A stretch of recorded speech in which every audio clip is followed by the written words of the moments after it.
नमस्कार सर. नमस्कार. सर्वप्रथम तुमचं नाव सांगा. श्रीराम दगडू मापारी, गाव. लोणार. बरं. आज दिनांक 5 सप्टेंबर 2024 रोजी आपण तुमच्या सोयाबीनच्या प्लॉटमध्ये हो.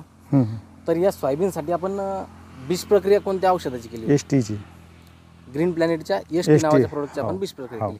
तर बीज प्रक्रियेमुळे आपल्याला काय बदल वाटले त्यामध्ये? उगम शक्ती भरपूर वाटली. बरं. आणि वाढ वगैरे? वाढ पण भरपूर झालेली. बरं. आणि त्यानंतर आपण सोयाबीन पिकाच्या पहिल्या फवारणीसाठी कोणत्या औषधाचा वापर केला? Grow nitrogen.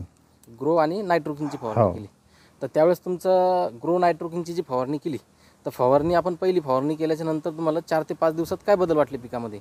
एक तर पिवळेपणा गेलेला आहे, हां. फुटवे वाढले बरं. आणि सोयाबीनची हाईट पण भरपूर वाढलेली. बरं. सोयाबीनची वाढ झाली, फुटवा निघला आणि पांढरी मुळीच्या संख्येमध्ये पण बदल झालेला असेल. हो. बरं.